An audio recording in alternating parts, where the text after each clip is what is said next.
Je suis à 500 mètres sous terre, à quelques kilomètres de l'endroit où les autorités enfouiront peut-être, un jour, une partie des déchets radioactifs français.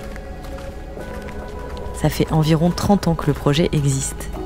Et s'il est autorisé, dans une quinzaine d'années, on commencera à transférer en sous-sol les déchets à haute activité et à vie longue, ceux qui seront trop dangereux, trop longtemps, pour être gardés à la surface.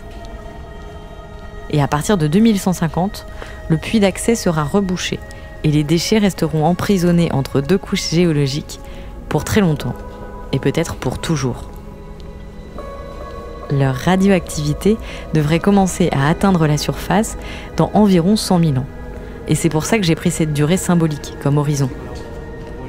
100 000 ans. Mais en réalité, même 2150, dans 130 ans, ça me paraît loin, trop loin pour me projeter. 130 ou 100 000 ans, ce sont des durées abstraites parce que je serai probablement plus là à ce moment-là. Du coup, je regarde les tunnels qui m'entourent un peu comme je regarderais un vaisseau spatial, s'il m'était donné d'en visiter un. C'est intéressant, mais ça ne me concerne pas directement.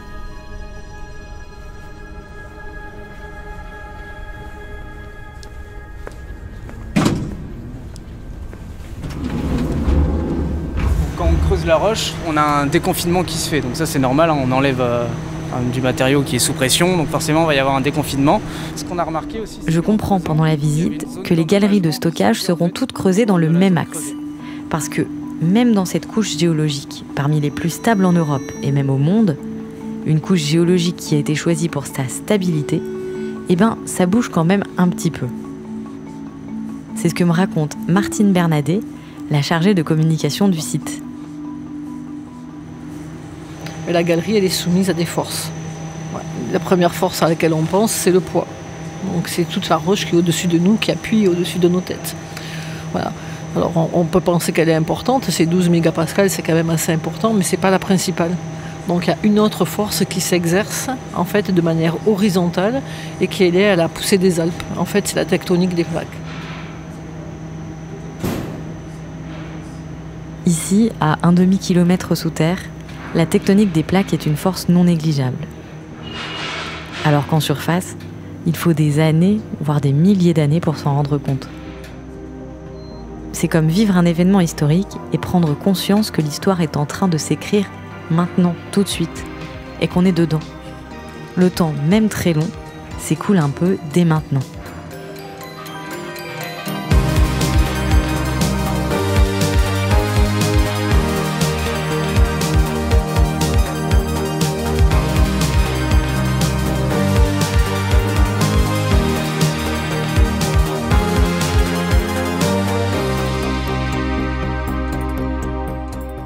Vous écoutez 100 000 ans, et dans ce chapitre 5, on croisera des bêtes qui ont connu les dinosaures, on parlera de l'Anthropocène et on communiquera avec nos lointains cousins.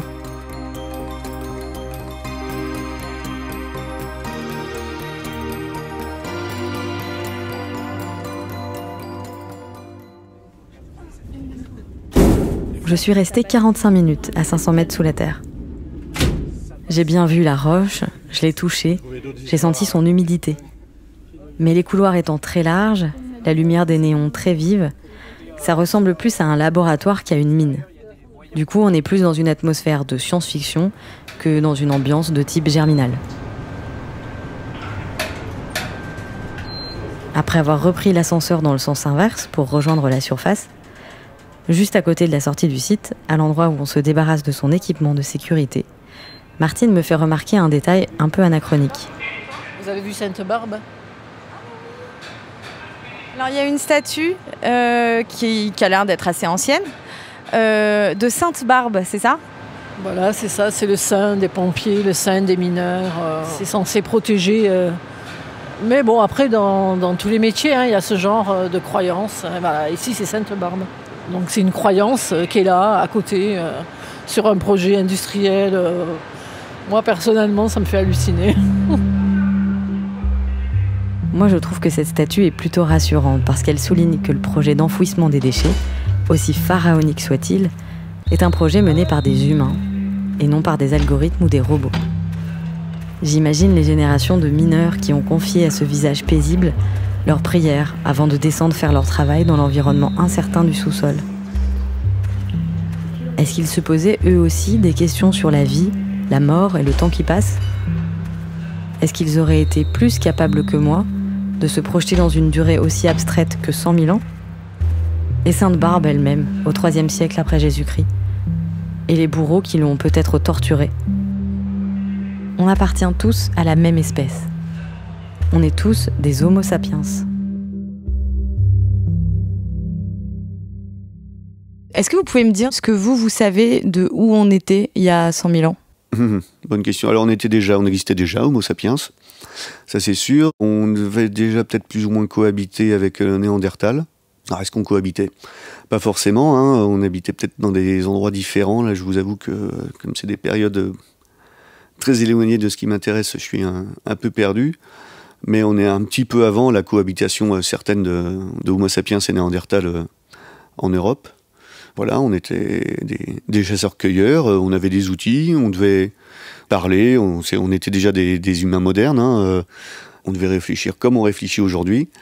Bon, bah voilà, il n'y a pas tous les bouquins, les choses comme ça, mais bon, il devait y avoir des transmissions culturelles orales, et voilà, ça devait se passer plus ou moins bien en fonction des saisons, mais c'est vrai qu'il ne faut pas penser que les humains passés étaient plus bêtes que nous, ils étaient comme nous, et... avec sans doute leurs qualités et leurs défauts aussi. Faut pas non plus enjoliver la chose. Hein. Voilà, il n'y a pas vraiment de différence à part éventuellement des technologies assez différentes. Hein. Oui, ils n'avaient pas de téléphone portable, mais bon, je pense qu'ils s'en portaient très bien quand même. Je suis au Muséum national d'histoire naturelle, à Paris, dans le bureau de Damien Germain, chercheur en paléontologie et jongleur entre les différentes époques. Plus on est profond, plus on est vieux. Prenez de la boue. Vous mettez ça dans une bouteille, vous la secouez et vous attendez. Donc on va voir là, la boue va se déposer. Si on rajoute du sable dessus, le sable va se déposer au-dessus de la boue. Après, on peut rajouter de la boue au-dessus de tout ça. Donc on va avoir une alternance. On a mis d'abord de la boue, après du sable, après on remet de la boue. Et donc comme ça, en fait, c'est ce qu'on appelle le principe de superposition. Après, il peut y avoir des événements tectoniques qui bouleversent un peu ça. C'est-à-dire que lors de la formation des montagnes, les couches peuvent se plisser. Et donc on peut avoir des fois des couches qui passent par-dessus les autres, etc. Donc là, il faut regarder à plus grande échelle pour voir un peu ce qui s'est passé. Les fossiles de Damien Germain ne sont en réalité pas des os, mais de la roche. Ils ont changé de nature avec le temps. Tout ne devient donc pas fossile. Il faut des conditions bien particulières pour qu'une trace de vie traverse les millions d'années.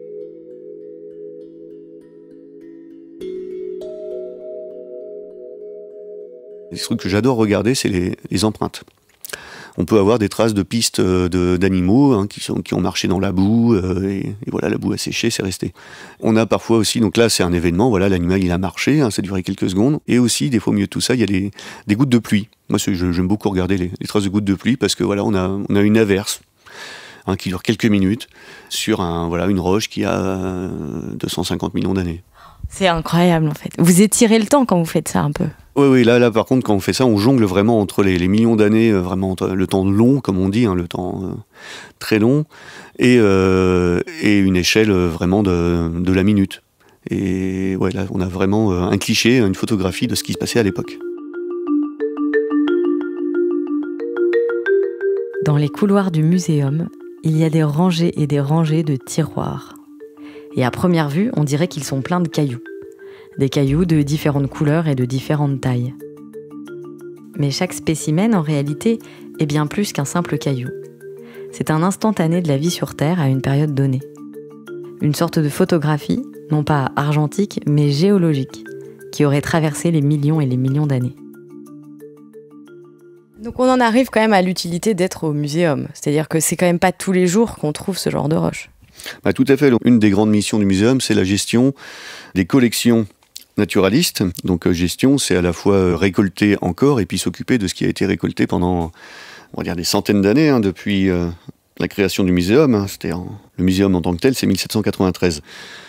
On continue de faire des missions, des fouilles, de retrouver des trucs, et parfois une autre façon de faire des découvertes, c'est d'ouvrir les tiroirs anciens, où on a quand même souvent toutes les informations nécessaires. Et il y a deux fois des trucs assez touchants. C'est emballé dans des journaux d'époque. Donc on a les informations de l'époque, c'est assez marrant. On a à la fois le côté préhistorique, si on peut dire, et le côté historique de l'histoire humaine de cette collection. Donc tous les collecteurs, tout ce qu'ils ont fait.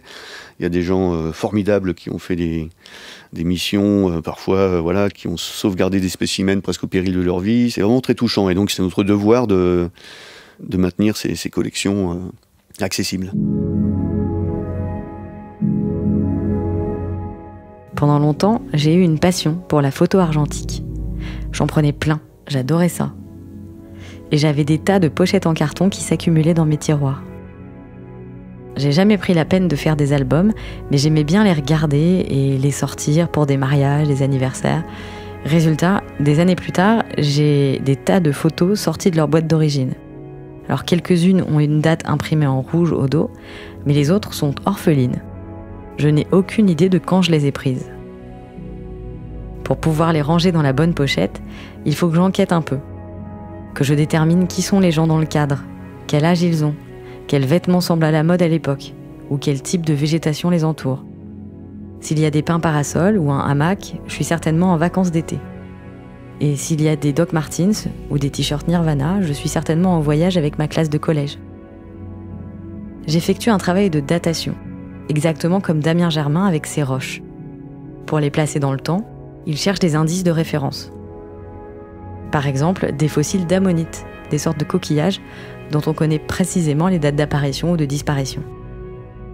Après, on peut calibrer ça aussi avec ce qu'on appelle les méthodes radiométriques, issues du principe de la désintégration radioactive. Donc souvent, c'est dans des roches volcaniques qui éjectent des laves, des cendres, dans lesquelles il y a des minéraux radioactifs qui se fixent après en refroidissant.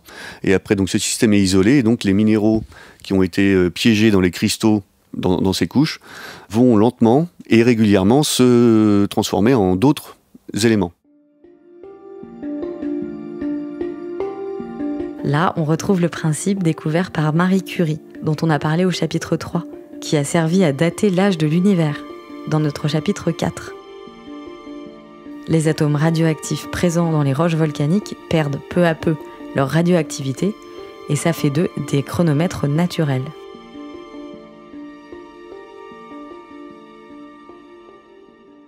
Et on connaît très bien la vitesse à laquelle ces éléments se désintègrent, on dit, ou changent. Et donc quand on fait les rapports entre l'élément fils, comme on dit, et l'élément mère, père, on peut savoir, en fonction de ces différences de rapport, quelle était la composition initiale. Et quand on a le rapport final, il suffit d'un petit calcul. C'est quand même assez précis. C'est pas le carbone 14, hein. Pour ces périodes-là, ce n'est pas le carbone 14, mais le principe est grosso modo le même. C'est le carbone 14 permet de dater jusqu'à 35-40 000 ans. Quelque chose comme ça. Là, on est dans les millions d'années, donc c'est d'autres éléments qui sont utilisés. C'est pas le fossile lui-même là qu'on va dater. Le carbone 14, comme c'est du carbone, on date les organismes vivants tels qu'ils sont. Pour ce qui est plus ancien et donc pas à base de carbone 14, on date les roches... plutôt les roches volcaniques. Donc il faut avoir un endroit où on a aussi des couches volcaniques qui s'intercalent entre les sédiments où on a des fossiles. Quand vous regardez vers le passé, que vous voyez tous ces millions d'années, est-ce qu'il y a des trous ? On a des informations sur quasiment toute la durée de l'histoire de la vie, mais pas partout. Parce que la fossilisation, c'est quand même quelque chose d'assez rare. Mais bon, quelque chose de rare sur des millions d'années, finalement, on peut en trouver pas mal. On retrouve encore des fossiles... régulièrement. Donc oui, on a des trous. Il peut y avoir un endroit où, par exemple, il n'y avait pas forcément d'eau qui était en altitude. Donc cette zone-là, finalement, n'avait pas d'endroit où pouvaient se déposer les fossiles.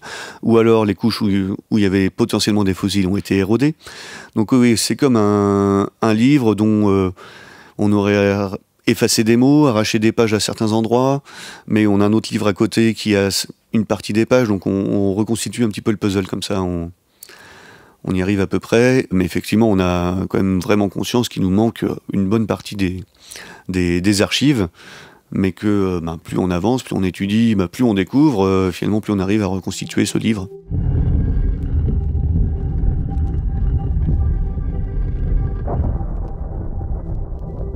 J'imagine le sol sous mes pieds comme un millefeuille, composées de strates, qui sont toutes des redistributions des cartes de la strate précédente. Les atomes présents sur Terre sont à peu près les mêmes à chaque époque, mais leur répartition à chaque niveau diffère un peu, parce qu'il y avait, en fonction des époques, plus ou moins d'eau, plus ou moins de chaleur, plus ou moins de grands prédateurs, etc. Et ça me fait penser que j'ai là-bas le...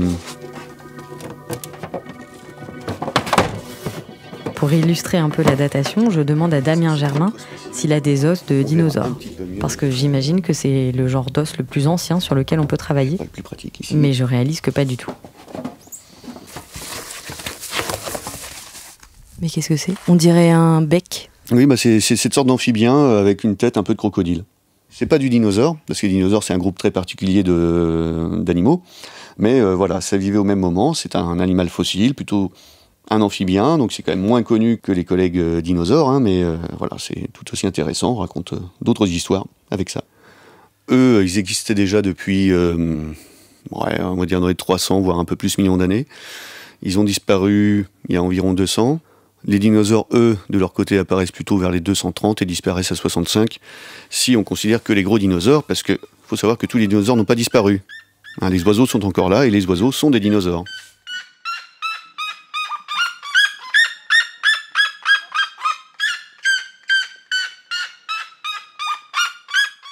Habituellement, j'aime pas les zoos ou les animaux en captivité.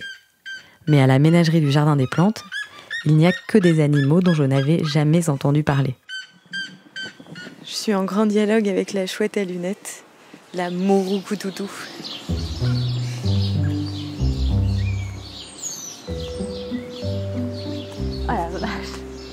En m'y promenant, j'ai l'impression de voir défiler les pages du grand livre de la vie sur Terre. Donc le binturong, apparemment, c'est un chat-ours. Elle est intriguée par ça en fait. Elle est intriguée par Parce qu'elle croit que c'est une bébête. Ah. On dirait une bébête. Moi aussi, de loin, j'ai Ouais, je vais le cacher, Oh non, bah, c'est ça, elles sont curieuses. Mais rien ne m'avait préparé à l'espace réservé aux grands singes Ah, elle est là, elle est là. et surtout aux orang-outans. Et vous pensez qu'elle vous reconnaît? Oui, bah oui, là, elle nous connaît, les habitués. Là, maintenant, elle veut de l'attention. Elle m'a toqué pour avoir l'interaction. Elle montre les vidéos. Vous lui montrez les vidéos? Mais regardez, elle attend là. Elle toque, c'est pas pour rien. Hein. La maman orang-outan frappe des petits coups à la vitre et regarde les habitués avec insistance. Elle est demandeuse, elle est captivée par l'écran, ouais. Quand elle C'est tape, sa séance.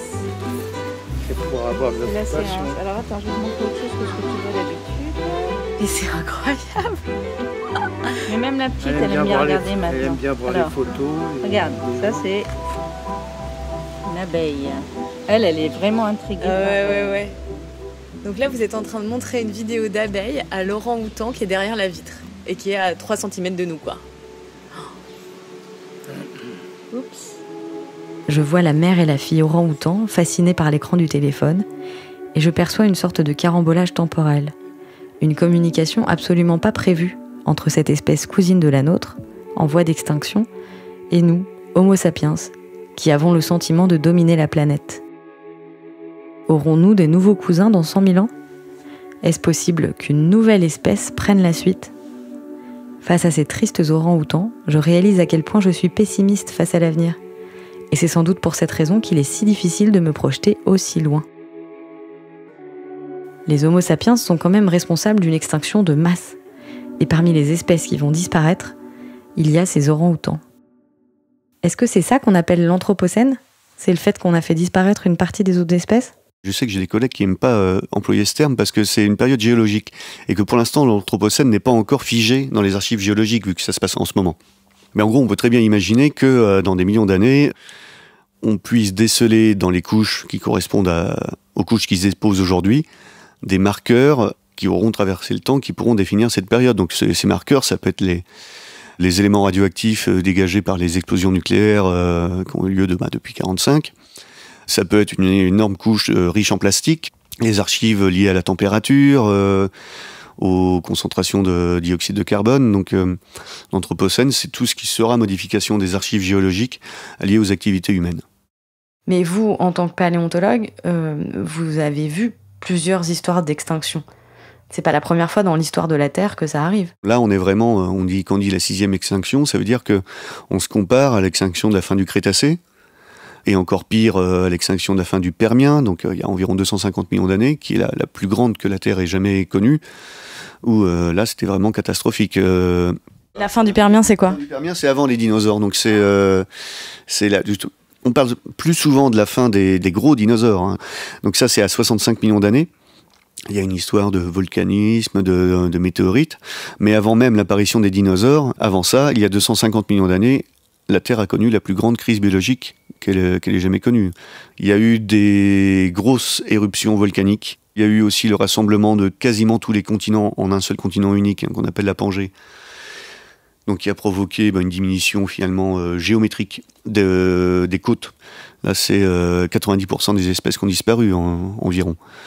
La vie a repris ensuite, mais c'était vraiment cataclysmique. Et donc là, dans les taux d'extinction qu'on a aujourd'hui, ça se rapproche un petit peu de ces taux-là. Finalement, c'est vraiment énorme. Donc il faut faire attention parce que la vie a quand même repris après, mais n'avait plus grand-chose à voir avec ce qu'il y avait avant l'extinction.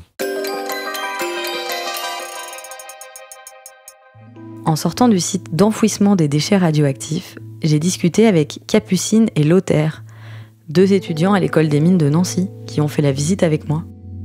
Quand tu considères ces très longues durées dont on a parlé quand on était sous terre, est-ce que tu te sens pas un peu écrasée ?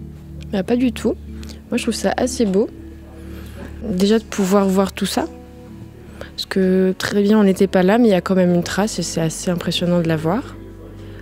Ça nous replace un peu comme quoi on est un petit peu insignifiant peut-être, mais on est quand même dans ce monde-là, quoi.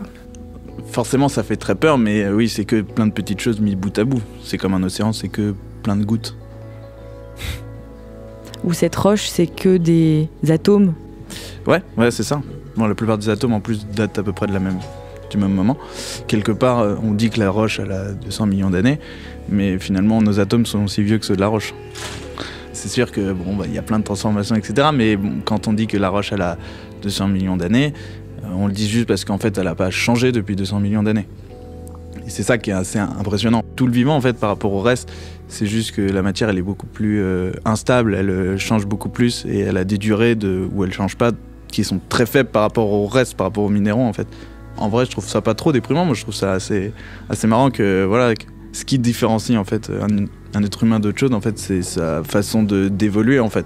Son instabilité ? Ouais, clairement. Je comprends qu'on mette les déchets radioactifs dangereux à l'abri. L'instabilité de l'espèce humaine me fait peur, et je préfère ne pas m'imaginer ce que nos descendants pourraient faire avec. Plus généralement, avec l'Anthropocène, en tant qu'espèce, nous risquons de bloquer un certain nombre de réassemblages nécessaires entre atomes pour que d'autres espèces nous succèdent dans le futur. On ne sait pas combien de temps cette période va durer, mais ce qui est sûr, c'est qu'on est en plein dedans. Alors il faut d'ores et déjà penser aux humains de demain. En général, j'utilise le thème de l'immortalité. Une immortalité qui est relative en général. Un mix entre le symbole radioactif et la grenouille venimeuse. Voilà, c'est ça. On verra ça dans le 6e et dernier chapitre de 100 000 ans. Mais certains, et c'est ce que je voulais dire, certains croient que ça provient d'une autre planète, quoi. Si on arrête de rêver, on est cuit.